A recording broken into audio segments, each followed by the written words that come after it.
Fear tingles down your spine and hairs stand on end. Mysteries unknown and tales in the dark. Are you ready? Hello? There are stories that never close.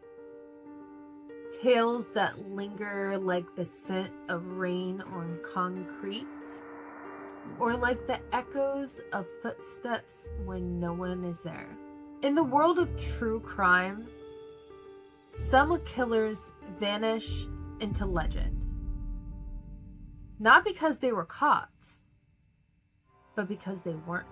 These are not urban myths or tales passed down around a campfire. These are real, documented, bloody, cold. Welcome to Nightly Haven. Tonight, we slip beneath the surface of the known into the chilling world of serial killers that were never caught and may still walk among us. The first one we're going to go over is the Highway of Tears, British Columbia, Canada, 1970s to present.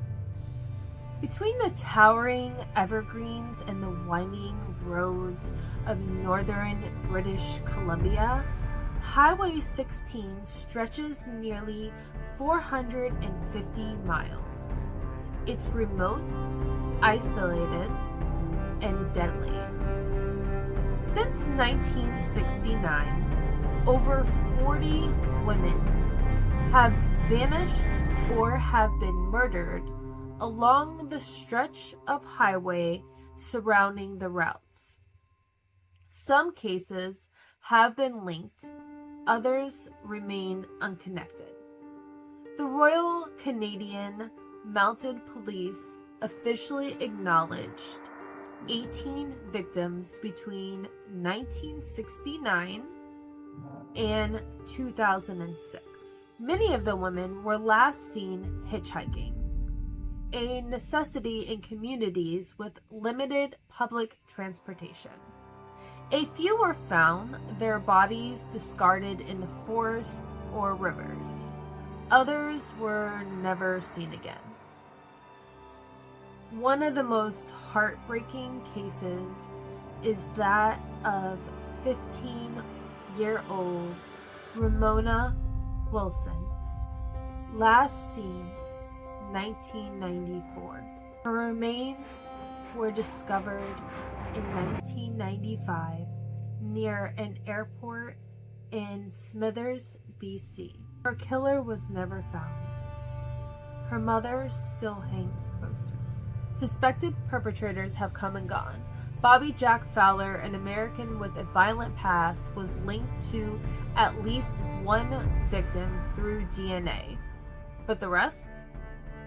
Silence. The chilling reality is, it may not be one killer.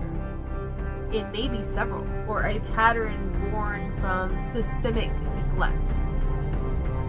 A lonely road, a trail of bodies, and a mystery that has devoured generations. The second story we're going to go over is the West Mesa Bone Collector. I'm going to murder this, but Albuquerque, New Mexico. Disappearance from 2003 and 2005. Bodies found in 2009. February 2nd, 2009, a dog brought home a bone. That bone led authorities to the mass grave on the outskirts of Albuquerque's West Mesa, a barren desert field on the edge of development. What they found stunned the world. 11 women and one unborn child, buried in the shallow graves. All of the women vanished between 2003 and 2005. Most were in their 20s and 30s. Many were workers and drug users. operating on the margins of society. The victims, Jamie Barella, Monica Candelaria, Victoria Chavez, Virginia Cloven, Selenia Edwards, Doreen Marquez, Julie Nito, Veronica Romero, Michelle Valdez, who was 4 months pregnant, Cinnamon Elks, and Evelyn Salazar. They were hunted. Despite a massive investigation, no arrests were made. Authorities named a few persons of interest, including Lorenzio Montoya, a man who had a history of violence against sex workers who lived near the burial site. He was killed in 2006 after he strangled a teenage girl and shot her boyfriend. But Montoya's connection to the West Mesa remains circumstantial.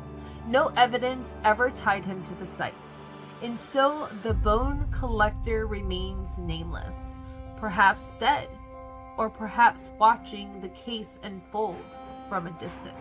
The next case is the Jeff Davis 8. Jennings, Louisiana, 2005 to 2009. Jennings is a small bayou town where secrets sink like stones. Between 2005 and 2009, the bodies of 8 women were found dumped in canals, swamps, and rural roadsides in and around Jefferson Davis Parish. The victims were Loretta Chasen Lewis, Ernestine Marie Daniels Patterson, and Kirsten Gary Lopez. Also, Whitney DuBois, Laconia Muggy Brown, Crystal Shea Benoit Zeno, Brittany Gary, and Nicole Gullery. I'm sorry if I messed up those names. I'm really bad with names. They were all linked by more than death. They knew each other. They shared lifestyles, connections to blank work, addiction, and rumors swirled that many had acted as an informant for social law enforcement. Some were last seen in the company of police officers. One was arrested days before her disappearance. Another told friends she feared for her life. Many had information about the other murderers. But despite all of this, the case has remained unsolved. Even worse, it is riddled with allegations of corruption, missing evidence, cover-ups, and multiple investigative journalists have claimed the killer may not be a single person, but rather a tangled web of exploitation and conspiracy. Others still believe a predator was hunting vulnerable women with a careful eye, feeding on silence and systematic neglect. One thing is for certain, no one is talking. And that silence is louder than any scream. The I-70 killer. Midwest, U.S., 1992, and possibly active again in 2021. In the spring of 1992, 6 people, mostly store clerks, were shot execution style in 5 different states: Indiana, Missouri, Kansas, and Texas.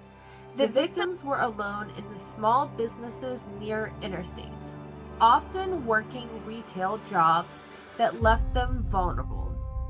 The killer was described as a slender white man in his 20s or 30s, with the sandy hair and a cold, emotionless eyes. He used a .22 caliber weapon and seemed to choose his victims at random, which that's really scary. except for one disturbing pattern. Most were young, petite women. One was a man who may have simply resembled a woman from behind. Then he vanished like smoke. For decades, the case went cold, until 2021, when two similar killings in Indiana and New Mexico reignited the suspicion that the I-70 killer had returned. Surveillance footage even captured a man resembling the original sketch. He may have never stopped. He may just have gotten better at hiding it. Now, the smiley face killers. In the United States, ongoing theory. It started as a theory. Theories, when they stack up with bodies, become hard to ignore. Since the late 90s, dozens of young men, college students, athletes, often described as popular and smart, have vanished during the night only to be found dead in rivers days or weeks later. In most cases, authorities ruled them out as accidental drownings, but retired detective Kevin Gannon and Anthony Dort disagree. They noticed something strange. Many of the deaths occurred near smiley face graffiti. Some bodies were found miles away from where they disappeared. There were even signs of trauma. Time gaps between disappearance and discovery didn't line up with the estimated time of death. They proposed a theory, a nationwide network, or a single roaming killer targeting young men in what they called the smiley case killings. The FBI dismissed the theory. Many law enforcement agencies claim there is no evidence of foul play. But the families, they believe, and belief, when fueled by grief, becomes a powerful thing. The terrifying truth is this: not every killer gets caught. Some watch the news about their own crimes. Some grow old or disappear. And some are still out there, walking in the daylight, hiding in plain sight.